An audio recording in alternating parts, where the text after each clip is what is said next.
جی مفتی صاحب، آج کا پہلا سوال سلمان حیدر امریکہ سے پوچھتے ہیں کہ کسی غیر مسلم کی وفات پر کیا کہنا چاہیے؟ بسم اللہ الرحمن الرحیم۔ یاد رکھیں قرآن مجید فرقان حمید میں ارشاد باری تعالیٰ ہے، ما کان للنبی والذین آمنوا ان یستغفروا للمشرکین ولو کانوا اولی قربی من بعد ما تبین لهم انہم اصحاب الجحیم، کہ نبی صلی اللہ علیہ وآلہ وسلم کے لیے بھی اور مومنوں کے لیے بھی، یہ مفہوم پیش کر رہا ہوں، جائز نہیں کہ کسی بھی مشرک کے لیے استغفار کریں جبکہ انہیں واضح ہو چکا کہ وہ جہنم کے اندر ہے۔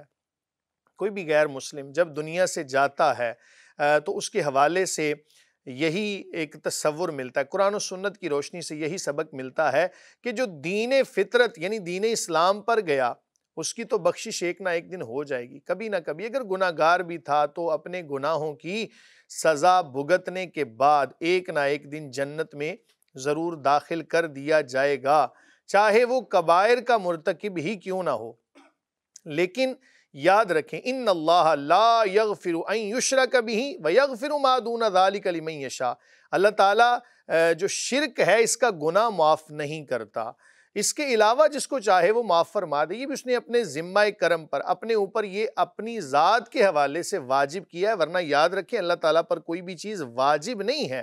کوئی بندہ یہ کہہ دے جی کوئی بندہ نیک کام کرے تو اللہ تعالیٰ پر معاذ اللہ کو واجب ہے اس کو جنت دینا، ایسی بات نہیں ہے، یہ اس کا کرم ہے، اور وہ پکڑنا چاہے چھوٹی سی خطا پر بھی پکڑ لے، بخشنا چاہے بڑے بڑے گناہوں کے حوالے سے بخش دے، لیکن شرک کا گناہ وہ معاف نہیں فرماتا۔ کوئی بندہ اگر ایسی حالت میں دنیا سے گیا، معاذ اللہ مشرک تھا، تو اس کی مغفرت نہیں ہوتی۔ اب سوال یہ ہے، چونکہ آپ نے امریکہ سے سوال کیا اور وہاں پر غیر مسلم بالخصوص نصارہ کی کافی تعداد ہے اور ایسی صورتحال نظر آ جاتی ہے بعض دفعہ، تو آپ وہاں پر یہ کلمات کہہ دیں کہ انتہائی افسوس ہوا۔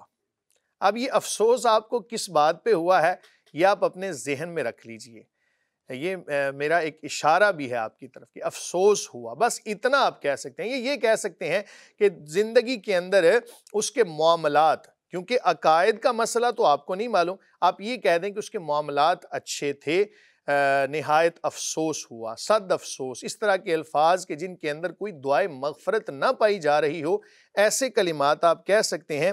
اس کے علاوہ یہ مسئلہ یاد رکھیں، اپنے ذہنوں میں اس بات کو بٹھا لیں۔ ہمارے ہاں یہ بھی مسئلہ ہے کہ زندگی کے اندر کسی کی قدر نہیں ہے۔ جب کوئی بندہ دنیا سے چلا جائے تو بڑے بڑے جناب دربار بھی بنائے جاتے ہیں، بڑے بڑے چڑھاوے بھی چڑھائے جاتے ہیں۔ کبھی زندوں کی بھی قدر کر کے دیکھ لیں۔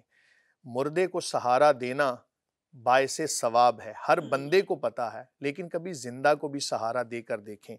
یاد رکھیں کہ جب تک کسی بندے کی سانس چل رہی ہو تب تک اس کے لیے آپ، اگر وہ غیر مسلم ہے، ہدایت کی دعا کریں کہ اللہ کریم تمہیں ہدایت عطا فرمائے۔ اس کے علاوہ بھی اگر تمہاری ان کے ساتھ محبت ہے تو ان کے لیے دعا کرو کہ مولا کریم اس کو ہدایت عطا فرما دے۔ لیکن جب دنیا سے چلا جائے تو اب چونکہ قرآن کی آیت آ گئی اور قرآن نص قطعی کا انکار لازم آئے گا اگر آپ نے ان کے لیے دعائے مغفرت کی، تو یہ تمام تر صورتحال آپ کے سامنے ہے۔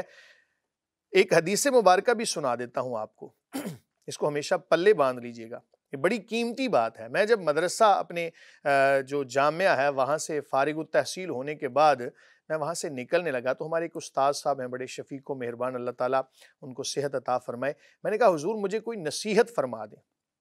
انہوں نے ایک جملہ حدیث کی صورت میں مجھے سنایا، کہنے لگے بیٹا ہمیشہ یاد رکھنا، الدین النصیحہ، دین خیر خواہی کا نام ہے۔ فرمایا کہ اس کو بس پلے باندھ لو۔ اب آپ اس جملے کے اندر غور کریں کہ غیر مسلم کے ساتھ بلائی کا کیا ایک معاملہ ہو سکتا ہے۔ آپ اس کے لیے جناب دعا کریں، مولا کریم اس کو ہدایت عطا فرما دے، اس کو راہ راست عطا فرما، صراط مستقیم عطا فرما۔ یہ ہے دین خیر خواہی کا نام ہے۔ چھوٹوں کے ساتھ، بڑوں کے ساتھ، دشمنوں کے ساتھ، کسی کے ساتھ بھی آپ نے معاملہ کرنا ہے تو اس حدیث کو یاد رکھنا جناب، الدین النصیحہ، دین خیر خواہی کا نام ہے۔ اب آپ پہ ڈیپینڈ کرتا ہے کہ آپ اس خیر خواہی کو کیسے استعمال کرتے ہیں جناب۔ جی مفتی صاحب، بعض مرتبہ اولی قربہ کچھ قریبی رشتہ دار ہوتے ہیں ان کے لیے دعائے مغفرت کرنی پڑ جاتی ہے، اگر نہ کریں تو وہ ناراض ہو جاتے ہیں اگرچہ وہ غیر مسلم ہوتے ہیں۔ نہیں، ان کے لیے دعائے مغفرت کر نہیں سکتے۔ یاد رکھیں کہ دین اسلام کے اندر سب سے پہلے ہم نے دین کو دیکھنا ہے۔ دین کیا ہے؟ نبی کریم صلی اللہ علیہ وآلہ وسلم کے مبارک طریقوں پر چلنے کا نام۔ اب اس میں خطاب بھی رسول اللہ صلی اللہ علیہ وسلم کو ہے، پہلا خطاب نبی کریم صلی اللہ علیہ وآلہ وسلم کو ہے۔ یاد رکھیں کہ یہ آیت جب نازل ہوئی نا، اس کا شان نزول بھی پڑھ لیجئے گا۔ نبی کریم صلی اللہ علیہ وآلہ وسلم آپ کے حوالے سے بھی کچھ رشتہ دار آپ کے ایسے تھے، اسی طرح اور جو لوگ تھے ان کے حوالے سے بھی یہ بات پائی جاتی تھی کہ ان کے رشتہ دار کچھ غیر مسلم تھے، تو اب کیا کریں؟ تو اللہ تعالیٰ نے قرآن کی آیت نازل فرما دی، اور اس کے بعد فرمایا جو اس سے پہلے ہو چکا اس کے حوالے سے اللہ تعالیٰ نے معاف فرما دیا، لیکن اس کے بعد کسی کے لیے بھی دعائے مغفرت کرنا جائز نہیں ہے۔ لا یؤمن احدکم حتی اکون احب الیہ من والدہ وولدہ والناس اجمعین۔ حدیث آپ کے سامنے ہے، تم میں سے کوئی بندہ اس وقت تک کامل مومن ہو ہی نہیں سکتا کہ جب تک تمام چیزوں سے بڑھ کر محبت رسول اللہ صلی اللہ علیہ وآلہ وسلم کے ساتھ نہ ہو۔ تو محبت رسول کیا ہے؟ دین اسلام، اس پر عمل کرنا یہی محبت رسول ہے۔ اور کوئی جناب لکھ کے ماتھے پہ لگا دے کہ مجھے رسول اللہ صلی اللہ علیہ وآلہ وسلم سے محبت ہے، تو یہ تو دعویٰ ہے نا۔ ہر دعوے پر دلیل ہوتی ہے۔ اگر آپ دعویٰ کر دیں جی میں ڈاکٹر ہوں، آپ کو کچھ آتا ہی نہ ہو، تو دعویٰ دلیل کے خلاف ہو تو بات جھوٹ ہوتی ہے۔ اگر آپ نے کہا کہ مجھے رسول اللہ صلی اللہ علیہ وآلہ وسلم سے محبت ہے، تو آپ کے اگر اولی قربا جو قریبی رشتہ دار ہیں وہ کہیں جناب غیر مسلم ہے، رسول اللہ صلی اللہ علیہ وسلم نے منع فرما دیا، بات ختم ہوگی جناب، ہم آگے کچھ بول ہی نہیں سکتے۔ محبت تو نام ہی اسی کا ہے نا کہ اپنی رشتہ داریاں بھی قربان کر دی جائیں رسول اللہ صلی اللہ علیہ وآلہ وسلم کی محبت پر۔ جی مفتی صاحب، اگلا سوال نعمان ظفر ملتان سے پوچھتے ہیں کہ اگر گیس کی بیماری ہو تو کیا جماعت ترک کرنے کے بارے میں شرعی حکم میں کوئی گنجائش ہے؟ بسم اللہ الرحمن الرحیم۔ جان بوجھ کر تو جماعت کو نہیں چھوڑنا چاہیے۔ نبی کریم صلی اللہ علیہ وآلہ وسلم نے فرمایا کہ جماعت کو لازم پکڑ لو، یہاں تک فرمایا کہ اگر مجھے بچوں اور عورتوں کا خیال نہ ہوتا تو میرا دل کرتا ہے جو لوگ گھروں میں نماز ادا کرتے ہیں ان کے گھروں کو آگ لگا دوں، یہ نوجوانوں کی ڈیوٹی لگاؤں۔ حدیث کا مفہوم ہے کہ نوجوانوں کی ڈیوٹی لگاؤں کہ ان کے گھروں کو آگ لگا دیں جو لوگ گھروں کے اندر نماز ادا کرتے ہیں۔